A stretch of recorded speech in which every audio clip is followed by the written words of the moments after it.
Wait, tignan nyo muna to. Hindi pa tayo nag-intro pero parang wildfire ang chismis natin ngayon. Kasi pinag-uusapan at dinadayo na ang lugar na to sa Florida Blanca. From ribs hanggang drinks, panalo na agad sa unang tingin pa lang. And yes guys, nandito tayo ngayon sa Paul's Kitchen and Cafe dito sa Galaxy, Florida Blanca. Unang pasok pa lang, ang linis ng place, ang ayos at sobrang aesthetic ng vibe. Parang ang sarap tumambay dito kahit walang order-order.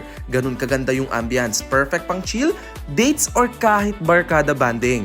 Pero syempre, babalik tayo sa bida, ang pagkain. Simulan natin sa baby back ribs, grabe. Tignan nyo yung serving, hindi tinipid, siksik sa laman at sobrang juicy. Next, itong crispy bagnet, sobrang sarap. Crunchy at lalo na yung itsura, legit na crispy talaga. Meron din tayong bibimbap, ang ganda ng plating, colorful at mukhang healthy pero masarap. Grabe, ang ganda ng presentation, ang colorful, may gulay, egg, meat tapos nakaayos pa talaga. Parang ayaw mong galawin sa sobrang aesthetic pero syempre hahaluin natin yan. Mix-mix muna para sama-sama lahat ng flavors. Ang sarap panoorin no? Kaya ang sarap. Balance na balance yung lasa, hindi overpowering tapos ramdam mo yung freshness ng gulay at yung savory ng meat.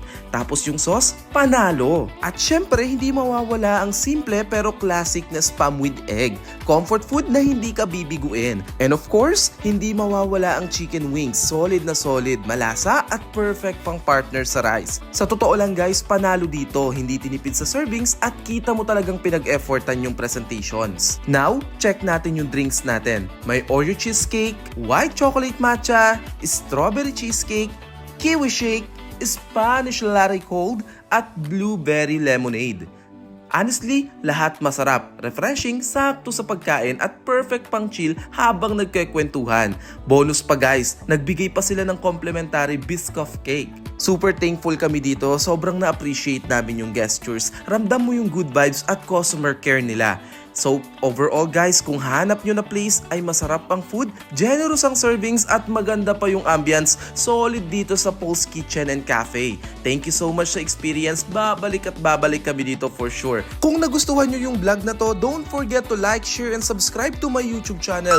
See you sa next nakakainan natin, and as I always say, live your life to the fullest and have a good one guys. Bye for now!